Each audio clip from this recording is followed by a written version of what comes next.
Which farming can give the highest profit from just 1 acre of land?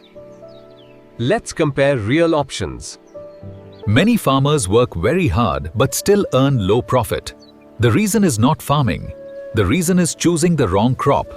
Vegetable farming is one of the fastest ways to earn money from agriculture. Crops like tomato, chili, and okra can be harvested within 60 to 90 days.